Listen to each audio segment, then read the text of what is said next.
আজকের ক্লাস শুরু করছি। আজকে এসএইচএম এর আমাদের এটা লাস্ট ক্লাস। তোমাদেরকে অলরেডি ওয়েবস এর ভিডিওগুলো পাঠিয়েছি, ওগুলো তোমরা দেখবে।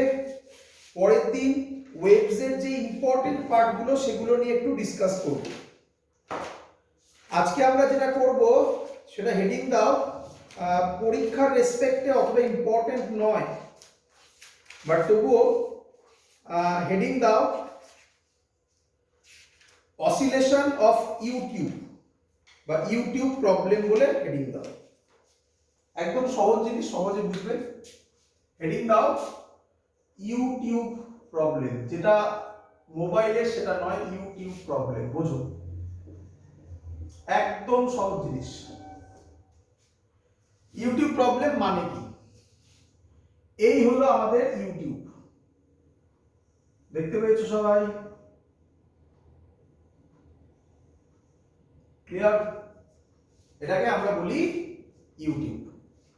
এর মধ্যে ধরো লিকুইড ভরা আছে। খুব সহজ জিনিস, ভালো করে দেখো। প্রথমে কিছু জিনিস আগে ধরে নি। কি ধরবো? লেখো rho is equal to density of liquid, A is equal two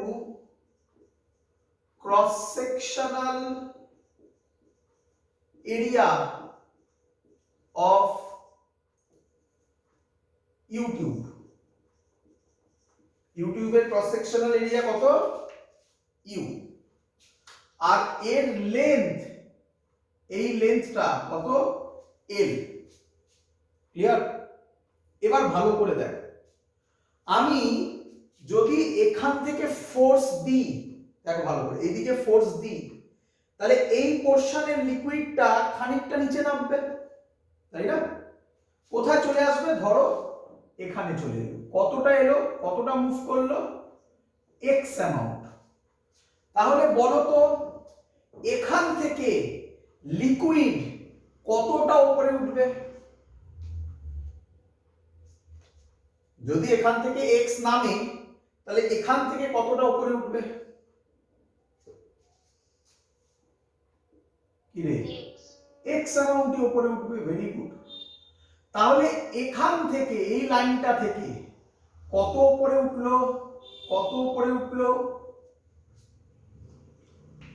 2x, তাই না? এই লাইনটা থেকে 2x উপরে উঠলো। এই 2x অ্যামাউন্টের যে লিকুইড, সেই লিকুইডটা এবার ফোর্স দেবে নিচের দিকে, দিলে এটা এবার আবার উপরে উঠবে, আবার এটা নিচে নেবে, এরকম উঠবে, এরকম চলতেই থাকবে। এটাকেই বলা হবে এসএইচএম। ক্লিয়ার? আবার বলবো, এখান থেকে আমি এটাকে এক্স ডিসপ্লেস করলাম, তাহলে এখান থেকে কতটা উপরে উঠবে? এক্স উঠবে। তাহলে এই লাইনটা থেকে কতটা উপরে উঠলো? 2x। এবার কি আমি বলতে পারি, এবার যদি আমি এখান থেকে ফোর্সটা উইথড্র করি, তাহলে 2x অ্যামাউন্ট হাইটের লিকুইডের যে ফোর্স বা যে ওয়েট, সেটা নিচের দিকে ফোর্স দেবে। এই ফোর্সটা এই দিকে লিকুইডকে উপরে উঠাবে,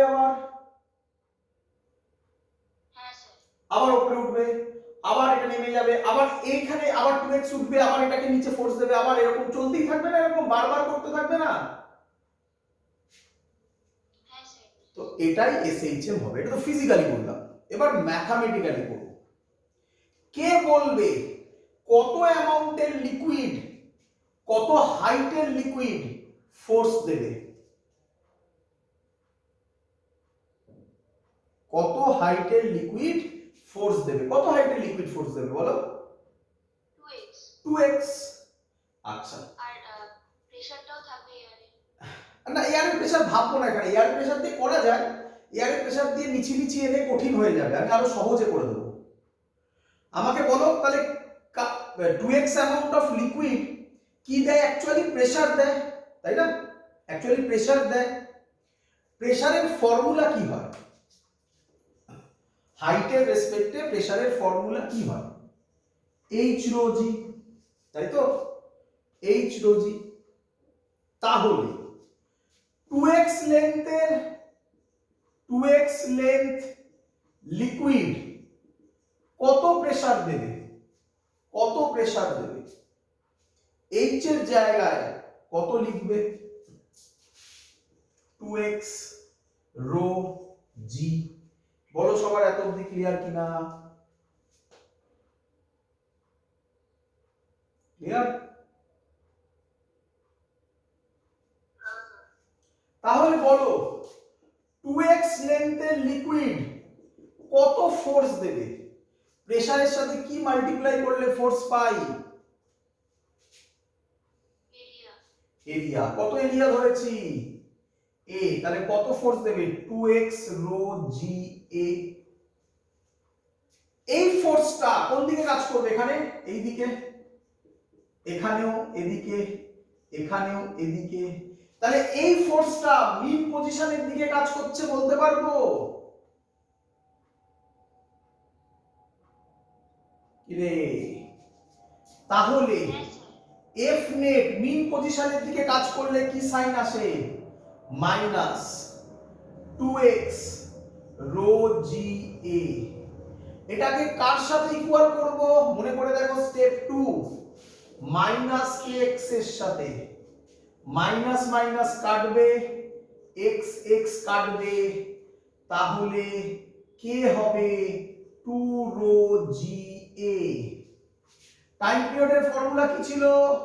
2 pi root over m by k।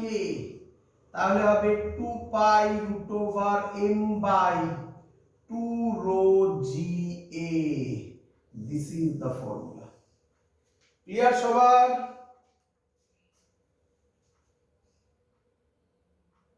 হ্যাঁ স্যার। আচ্ছা, m টা কি? m টা কি বলো?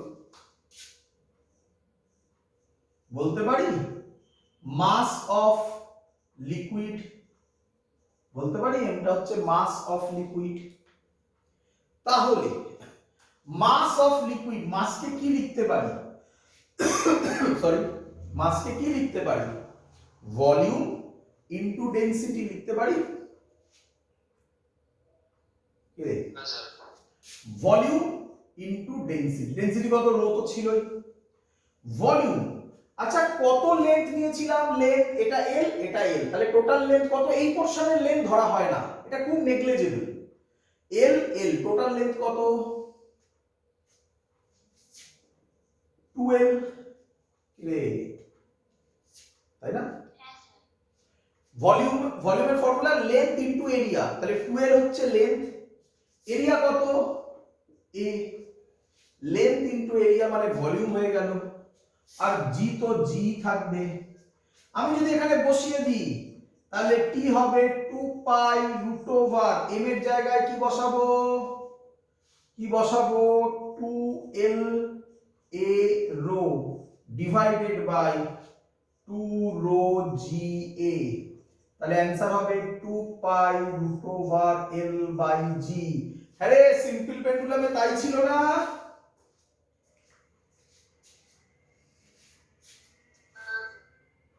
এই হলো ফর্মুলা। তো দুটো মনে রাখিস, ওটা মনে রাখার থেকে এটা মনে রাখা বেশি ভালো। এটাও মনে রাখিস, দুটোই মনে রাখিস, এটা মনে রাখিস, এই স্টেপটাও মনে রাখিস। একটা ভালো করে জিনিস দেখে নে, এই লেন্থটাকে আমি l/2 ধরতেই পারতাম। যদি আমি এটাকে l/2 ধরতাম তাহলে কিন্তু অ্যানসার হতো l/2g, মানে লেন্থ কত নিচ্ছি তার উপর ডিপেন্ডেন্ট। ক্লিয়ার? চলো, এই এখান থেকে সহজ সহজ জিনিস, এই ছোট্ট ছোট্ট এইটুকুনি জিনিস আসবে, আসে না এগুলো, বইতে আছে তাই পড়িয়ে দিচ্ছি। Next let, oscillation of a floating body. কি বললাম? Oscillation of a floating body. আচ্ছা সরি সরি, তার আগে একটা জিনিস, এক্ষুনি যেটা আমি তোকে শেখালাম সেটা ভুলে যা। ভুলে গিয়ে যেটা এখন শেখাচ্ছি সেটা মনে রাখবি, তাহলে আর কোনো অঙ্কে প্রবলেম হবে না। ইউটিউবে যদি কোনো অঙ্ক দেয়, এই অঙ্কগুলো বোর্ডে আসবে না, এগুলো পারফেক্টলি জেই নিটের জন্য। বাট শিখে রাখতে দোষ কি আছে? হ্যাঁ রে, এটা কি আগেরটার মতো ইউটিউব নাকি জেনারেল ইউটিউব, তাই না?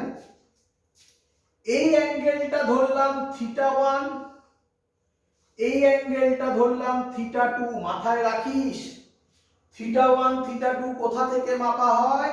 হরাইজন্টাল থেকে। এখানেও সেম জিনিস। জেনারেল ইউটিউব কেন বললাম একটু ধৈর্য ধর, বুঝে যাবি এক্ষুনি, করতে দে পুরোটা। এর ডিরাইভেশন আছে, ডিরাইভেশন করার কোনো দরকার নেই, আমি যেভাবে বলছি শুধু সেটা মনে রাখবি। টি এর ফর্মুলা লিখবি 2 pi √m by rho a জি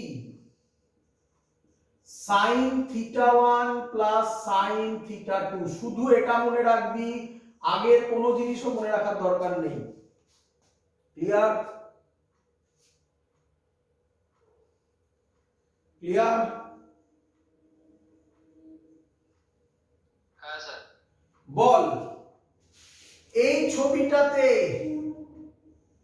এই যে ছবিটা এঁকেছি, বল এতে θ1 কত? 90 ডিগ্রি। θ2 কত? বসা। sin 90 কত হয়? তাহলে অ্যানসার কত হয়?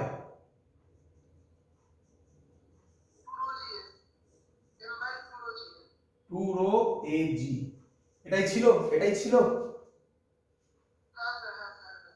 এটা জেনারেল না এটা জেনারেল? তাহলে স্যার, তাহলে স্যার কি বলেছিল? এটা জেনারেল ইউটিউব, তাই না? শিখেছিস? না, এটা নেই, তোদের বইতেই নেই, তোরা বইতে গুলো পাবি না। আগেরটা পাবি, আগেরটা পাবি, এটা বইতে পাবি না তোরা। বাট এগুলো শিখে রাখলে না, যেই নিটের অঙ্ক চুটকিতে হবে। ক্লিয়ার? চল মুছে দি, মুছে দি। না, কোনো দরকার নেই, কোনো ডিরাইভেশন দরকার নেই, হয়েছে? আচ্ছা বলে দেবো, একটু বলে দেবো, এমন কিছু কঠিন নয়, বলতো নাকি? শুনবি নাকি? আরে শোন না। ধর এদিক থেকে কত দিয়েছিলিস, কতটা নামিয়েছিলিস মনে পড়ে? কতটা নামিয়েছিলিস মনে পড়ে? আগের টার্গেটটা x, এটাই θ2 তাই না?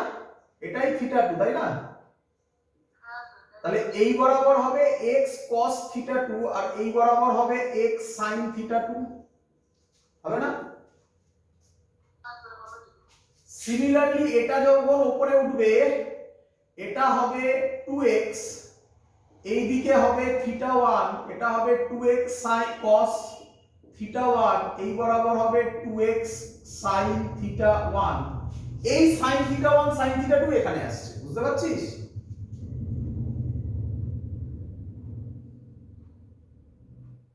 পেরেছিস বুঝতে?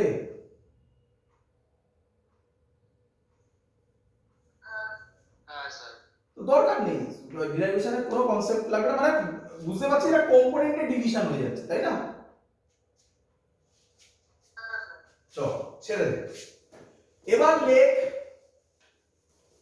এবার লেখ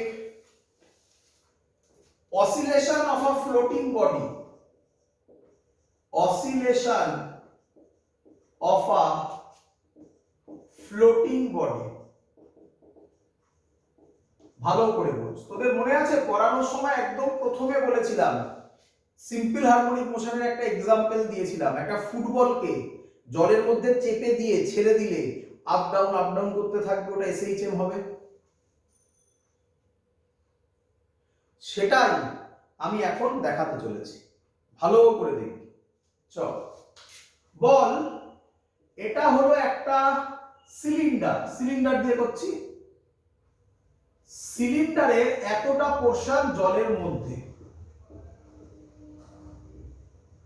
কতটা পোরশন জলের মধ্যে? ধরলাম এল অ্যামাউন্ট জলের মধ্যে। সিলিন্ডারের হাইট কত? h। সিলিন্ডারের ক্রস সেকশনাল এরিয়া কত? a। লিকুইডের ডেনসিটি কত? রো। আর সিলিন্ডারের ডেনসিটি কত? সিগমা। এত অবধি ক্লিয়ার সবার?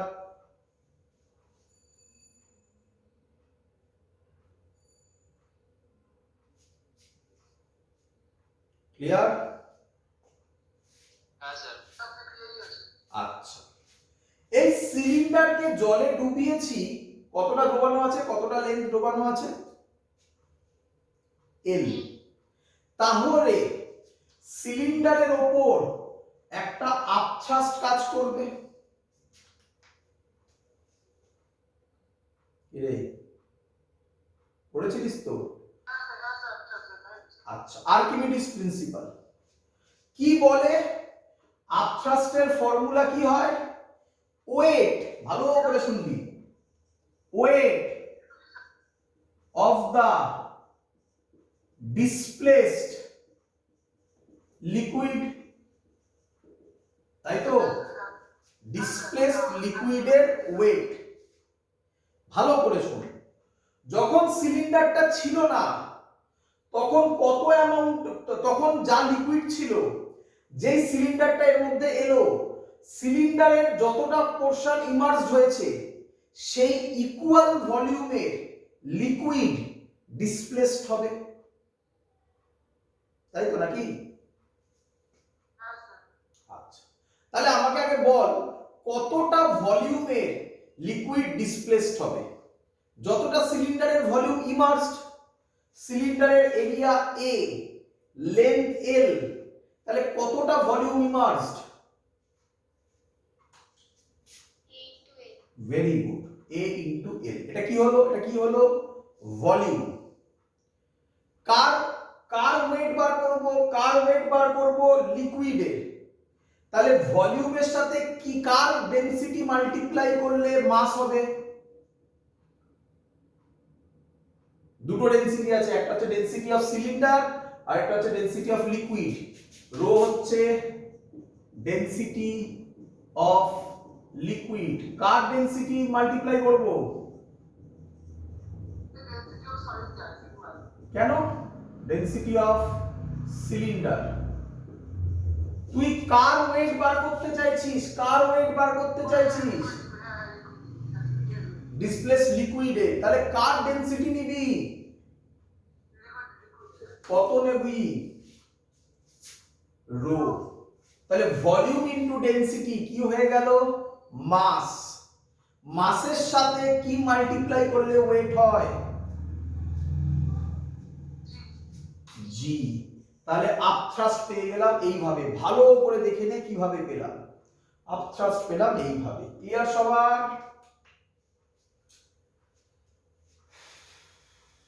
ক্লিয়ার?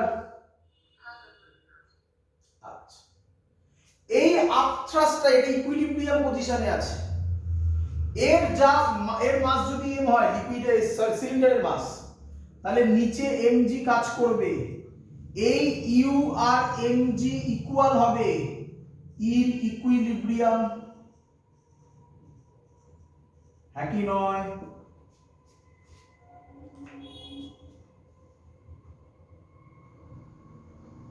বোঝা গেল? মানে সিলিন্ডারটা এইভাবেই আছে, তাহলে নিচে যে mg হবে আর উপরে যে আপথ্রাস্ট হবে দুটো ইকুয়াল হবে, তবেই তো ব্যালেন্সে থাকবে। কি রে? ক্লিয়ার? এবার আমি সিলিন্ডারটাকে আরেকটু ইমার্জ করাবো। কতটা ইমার্জ করাবো? x। তাহলে তার ছবি পাশে আঁকছি। যদি সিলিন্ডারটাকে আমি আরেকটু বেশি ইমার্জ করি তাহলে কি রকম ছবি হবে? দেখ দেখ, বুঝলি কিনা? ধর আগে এতটুকু ছিল, এটা l, এখন এতটুকু এক্সট্রা করলাম, x, একই নয়?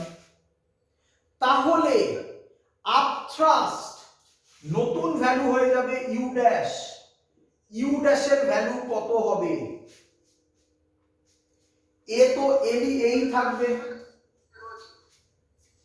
বলো।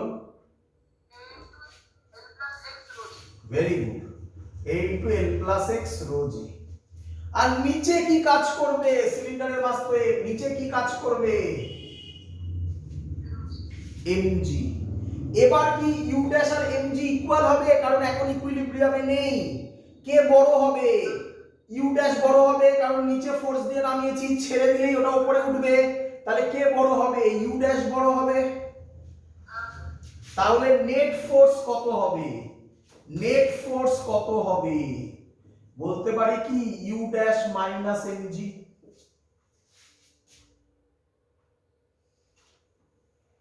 ক্লিয়ার?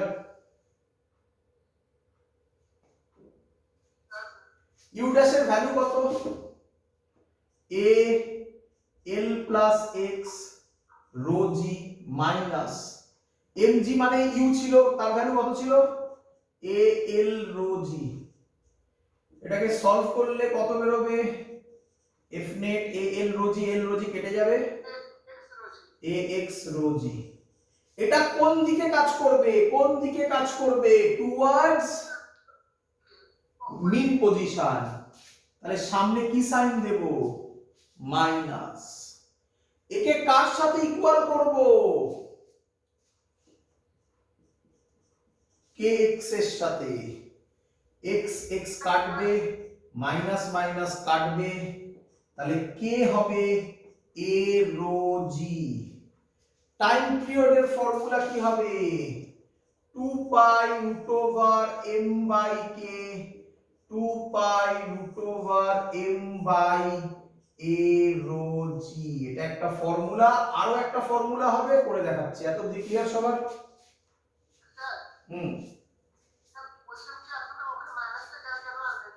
মাইনাসটা কেন আনলাম? আগেরটা তো ওইভাবে এনেছিলাম, ভালো করে দেখো, দুভাবে বোঝানো যায় মাইনাস কেন আনলাম। আমি ডিসপ্লেস কোন দিকে করেছি? ফোর্স কোন দিকে? তাহলে মাইনাস সাইন কি রিপ্রেজেন্ট করে? ডিসপ্লেসমেন্ট এন্ড ফোর্স আর অপোজিট টু ইচ আদার। বুঝিয়েছিলাম? অথবা বলেছিলাম force is always directed towards equilibrium position. তার জন্য এবার এই m সাইনটার, m টার মানে কি? m মানে কি? m মানে হচ্ছে মাস অফ সিলিন্ডার। তাহলে টাইম পিরিয়ডের ফর্মুলা হবে 2 pi root over mass of cylinder. Mass of সিলিন্ডারের ফর্মুলা কি হবে? ভালো করে বুঝো। মাস অফ সিলিন্ডারের ফর্মুলা কি হবে? মাস মানে length into volume, sorry length into area মানে ভলিউম। লেন্থ কত? h। এরিয়া কত? a। এটা ভলিউম হলো। এবার ডেনসিটি, কার ডেনসিটি? মাসটা কার? সিগমা হবে। মাসটা সিলিন্ডারের, তাহলে সিলিন্ডারের ডেনসিটি মানে সিগমা হবে। তাহলে নতুন ফর্মুলা হবে h a sigma by a rho g. a a কাটবে, t হবে 2 pi root over h rho by h sigma by rho G.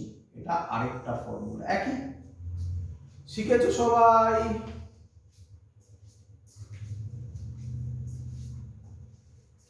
Clear একদম? That's all. এই হলো আমাদের পার্ট। একটা ছোট্ট থিওরিটিক্যাল পার্ট আছে, এটা ভিডিওর সাথে আমি নোট দেব। আগে আমি বুঝিয়ে নিই, তারপর ভিডিওর সাথে নোটটা আমি পাঠিয়ে দেবো তোমাদের। তোমরা যখন ভিডিওটা ইউটিউবে দেখবে, সাথে নোটটা থাকবে, সেগুলো দেখে লিখে নেবে। এখন বুঝে নাও। আমরা যেটা এখন পড়ব এর নাম ফ্রি অসিলেশন। কি অসিলেশন বলো? Free oscillation. আমরা এতদিন ধরে যে অসিলেশন গুলো পড়ছিলাম এগুলো কি অসিলেশন ছিল? কি অসিলেশন ছিল? এগুলো সব ফ্রি অসিলেশনই ছিল। একদম। তাহলে ফ্রি অসিলেশনে বডি ন্যাচারালি ভাইব্রেট করে। কিভাবে ভাইব্রেট করে বলো? ন্যাচারালি ভাইব্রেট করে। ভাইব্রেটস ন্যাচারালি।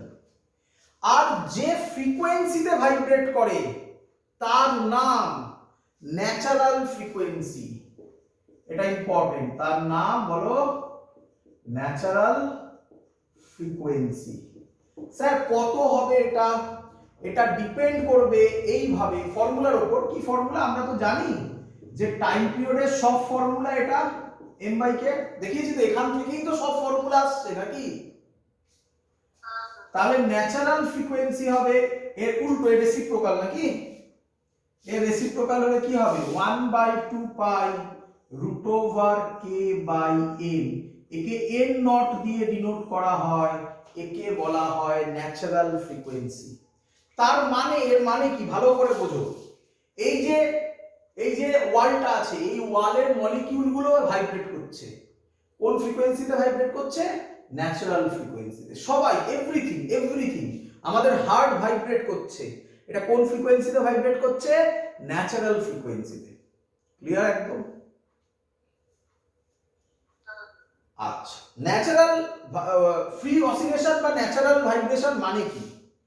আমরা যদি একটা পেন্ডুলামকে ছোট্ট করে মুভ করে ছেড়ে দিই, তাহলে ওটা 10 বছর বাদেও দেখবে ওরকমই দুলতে থাকছে, তাই না? তার মানে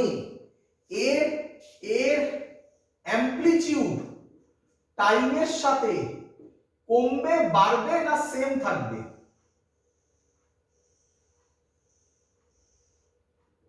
অ্যামপ্লিটিউড টাইমের সাথে বলো সেম থাকবে, কোনো চেঞ্জ হবে না। এর নাম ফ্রি অসিলেশন। মানে রিয়ালিটিতে যেটা হয় সেটা নয়, তাই না? আচ্ছা, আমরা যেটা পড়েছি সেগুলো সব ফ্রি অসিলেশনই ছিল। তাহলে ফ্রি অসিলেশনের ডিফারেন্সিয়াল ইকুয়েশন কি হবে? আশা করব সবার মনে আছে, d2x/dt2 plus omega square x is equal two 0। এই হলো ফ্রি অসিলেশনের ইম্পর্টেন্ট পয়েন্ট, এগুলো মনে রাখবে। ক্লিয়ার সবার? আচ্ছা, এবার শুনবে। এবার তুমি আমাকে বলো, ইন রিয়ালিটি একটা পেন্ডুলামকে মুভ করে ছেড়ে দিলে সেটা কি সারা জীবন ওভাবেই চলতে থাকে, না খানিকক্ষণ বাদে স্টপ হয়ে যায়? এই ভাইব্রেশনের নাম বা অসিলেশনের নাম ড্যাম্পড অসিলেশন। ক্লিয়ার এত অবধি? আচ্ছা, তাহলে ড্যাম্পড অসিলেশনটা হলো কেন? কারণ একটা এক্সটার্নাল ফোর্স আছে, রেজিস্টিভ ফোর্স আছে, এর নাম ড্যাম্পিং ফোর্স। কেন হলো? ড্যাম্পিং ফোর্সের জন্য। নোট এর পরে আমি পাঠাচ্ছি, এখন আগে মেন কনসেপ্ট গুলো বুঝে নাও। ড্যাম্পিং ফোর্স পরীক্ষায় কি কোশ্চেন দেবে? হোয়াট ইজ ড্যাম্পড অসিলেশন, তার একটা ছবি আঁকতে দিতে পারে, তার ইকুয়েশন লিখতে পারে, এই রকম কোশ্চেন আসবে, আর সেরকম কিছু নয়। তো ড্যাম্পড অসিলেশন কেন হয়? ড্যাম্পিং ফোর্সের জন্য। আচ্ছা, তুমি একটা সহজ এক্সাম্পল বলো তো আমাকে। তুমি বাইকে যাচ্ছ, যত বাইকের ভেলোসিটি বাড়বে ড্যাম্পিং ফোর্স মানে উল্টো দিকের ফোর্স কি হবে?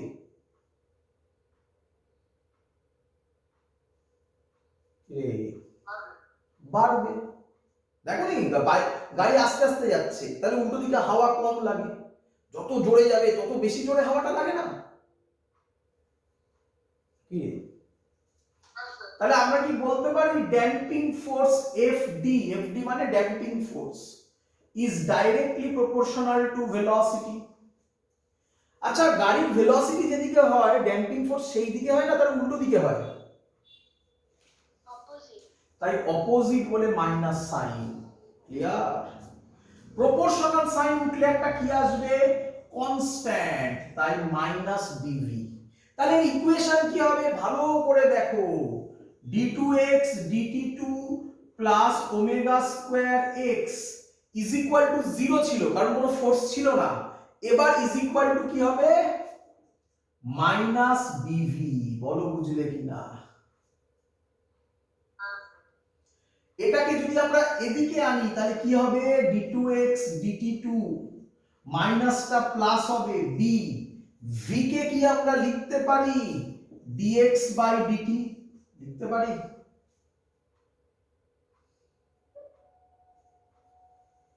রে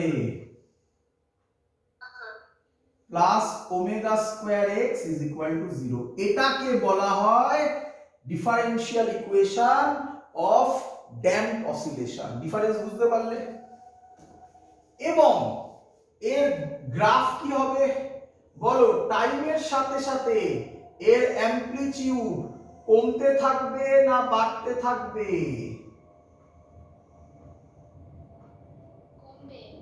এই দেখো, বুঝতে পারলে? বুঝতে পারলে সবাই? রে এই জিনিস মনে রাখলেই enough, more than enough. Clear সবার? এবার ভালো করে শুনবে, আমাদের যে হার্ট ভাইব্রেট করছে এটা কি অসিলেশন?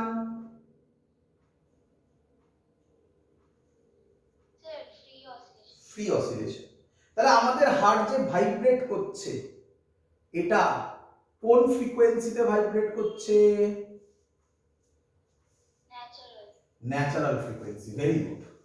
আচ্ছা, আমাদের মধ্যে আমরা কি দেখেছি বা আমি শিওর এখানে অনেকে ক্লাস করছে তাদের মধ্যে কেউ না কারোর রিলেটিভস এর মধ্যে আছে নিঃসন্দেহে যে কারোর হার্টে কিছু প্রবলেম আসে যার জন্য তার হার্টের ভাইব্রেশন কমে যেতে থাকে। তখন কি করা উচিত ভাবো আগে লজিকটা। কি করা উচিত? যখন তার ভাইব্রেশন কমে যাচ্ছে তাহলে হার্টে একবার চাপড় মারা উচিত, ফোর্স দেওয়া উচিত, দিলে ওটা আবার ভাইব্রেট করবে। আচ্ছা, একবার ফোর্স দিলেই হবে না বারবার ফোর্স দিতে হবে? তাহলে ওটা ফোর্স হবে না পিরিয়ডিক ফোর্স হবে? এর নাম ফোর্সড অসিলেশন। তাহলে যে অসিলেশনে বাইরে থেকে পিরিয়ডিক ফোর্স অ্যাপ্লাই করতে হয়, কি ফোর্স? একবার ফোর্স দিলে হবে না, একবার ফোর্স দিলে একটু বেশি করবে তারপর আবার থেমে যাবে, তাই বারবার ফোর্স দিতে হবে, পিরিয়ডিক ফোর্স দিতে হবে, তাকে বলা হয় ফোর্সড অসিলেশন। তাহলে ইকুয়েশন কি হবে? d2x dt2 plus b dx by dt plus omega square x is equal to 0। এটা ড্যাম্পড অসিলেশনের ইকুয়েশন ছিল। 0 মানে কোনো ফোর্স নেই। এবার আমি বলতে পারি এখানে f দিলে হবে না, f মানে কি? একটা ফোর্স। ফোর্সটা কি ফোর্স হতে হবে? Periodic force. পিরিয়ডিক ফাংশন কি হয়? সাইন হতে পারে, কস হতে পারে, তো যেটা ইচ্ছা লিখতে পারো। আমি লিখলাম f cos omega t। এটা হলো ফোর্সড অসিলেশনের ডিফারেনশিয়াল ইকুয়েশন। ক্লিয়ার? একদম।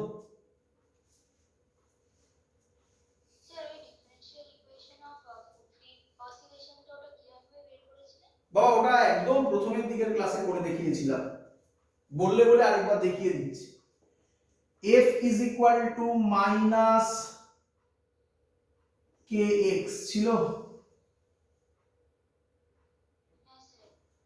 a is equal to minus omega square x ছিল।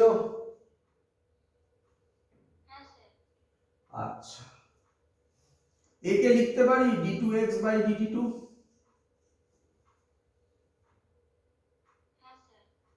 এটাকে এদিকে আনলে plus omega square x is equal two 0 হচ্ছে।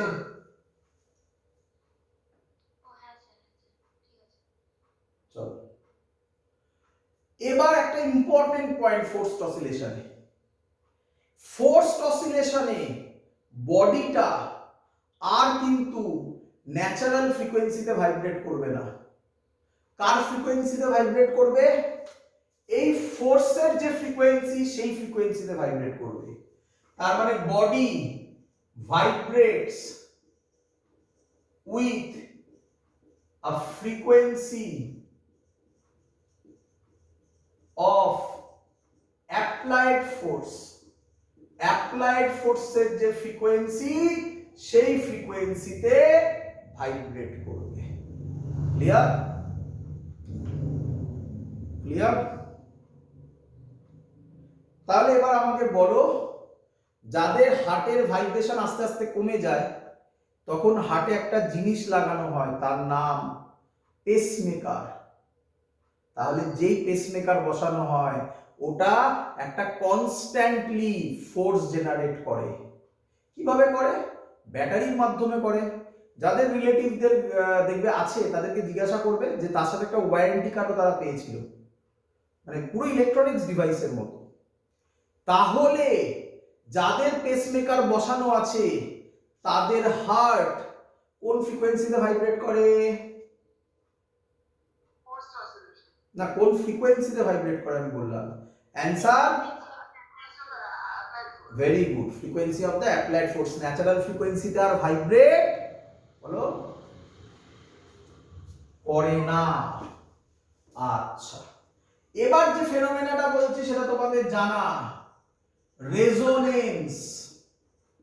রেজোনেন্স, যদি এই অ্যাপ্লাইড ফোর্সের ফ্রিকোয়েন্সি অফ অ্যাপ্লাইড ফোর্স আর ন্যাচারাল ফ্রিকোয়েন্সি ইকুয়াল হয়ে যায়, কি হয়ে যায়? ইকুয়াল হয়ে যায়, তাহলে বডিটা অনেক লার্জ অ্যামপ্লিটিউডে ভাইব্রেট করবে, এর নাম রেজোনেন্স। তার মানে হার্টের যে ন্যাচারাল ফ্রিকোয়েন্সি তার সাথে এক্সটার্নাল ফোর্সের ফ্রিকোয়েন্সি যদি ম্যাচ করে যায় তাহলে ওটা অনেক জোরে ভাইব্রেট করবে, মানে ব্লাড প্রেশার অনেক বেড়ে যাবে। সেটা কি লোকটার পক্ষে ভালো হবে? না। তাই শুনে রাখবে, যাদের পেসমেকার বসানো আছে তাদের বলা হয় যখন থান্ডারস্টর্ম হয় তখন বাইরে বেরোবেন না, হাই ভোল্টেজের তলায় দাঁড়াবেন না। কেন? হাই ভোল্টেজেও ফ্রিকোয়েন্সি আছে, আমরা ক্লাস 12-এ পড়বো। থান্ডারস্টর্মের ফ্রিকোয়েন্সি আছে, তার জন্য বলা হয় যে ওখানে কোনোভাবে রেজোনেন্স হলেও হতে পারে, প্রবাবিলিটি খুবই কম বাট তবুও হতে পারে, তার জন্য এই প্রিকশনগুলো নিতে হয়। এর গ্রাফ কিরকম হবে? খুব সুন্দর গ্রাফ, এই হবে এর গ্রাফ। এইটা হচ্ছে ন্যাচারাল ফ্রিকোয়েন্সি এন নট, এই বরাবর ফ্রিকোয়েন্সি, এই বরাবর অ্যামপ্লিটিউড। দেখো ন্যাচারাল ফ্রিকোয়েন্সিতে অ্যামপ্লিটিউড ম্যাক্সিমাম। ক্লিয়ার সবার? বোঝা গেছে একদম?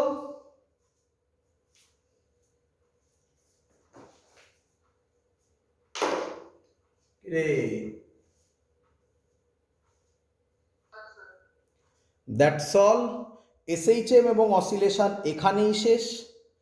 আমি ওয়েবসের অলরেডি ভিডিও পাঠিয়েছি, আর 3-4টে ভিডিও বাকি আছে, ওই ভিডিওগুলো তোমাদেরকে পাঠিয়ে দেব। পরের দিন ওই ভিডিওগুলোর মধ্যে থেকে, ওই ভিডিওগুলোতে ডিটেলসে সব বলা আছে, ওর মধ্যে থেকে পরীক্ষায় যেগুলো আসবে সেই ইম্পর্টেন্ট প্রপার্টিগুলো ধরে ধরে আলোচনা করে দেবো। আর একটা ইম্পর্টেন্ট অ্যানাউন্সমেন্ট, আমি বলেই দিয়েছিলাম 20th উইকের পরে তোমাদের একটা এক্সাম হবে। এক্সামের সিলেবাস হচ্ছে এসএইচএম এবং ওয়েভস, মানে অসিলেশন এবং ওয়েভস। ভালো করে ওটা রিটেন কোশ্চেন পেপার হবে, মানে লিখে করতে হবে। এমসিকিউ কিছু থাকবে বাট তোমাদের ওখানে ডিরাইভেশনও থাকবে কিছু। তাই ভালো করে তোমরা ওগুলো প্র্যাকটিস করতে থাকো। 20 তারিখের পরে যে উইক, সেই উইকে পরীক্ষা নেওয়া হবে। যাদের পরীক্ষা চলছে স্কুলে তাদের দিতে হবে না এখন, যাদের চলছে না তারা দেবে, প্র্যাকটিস হয়ে যাবে। দ্যাটস অল, আজকের ক্লাস এত অবধি থাকলো। Good night. বলো।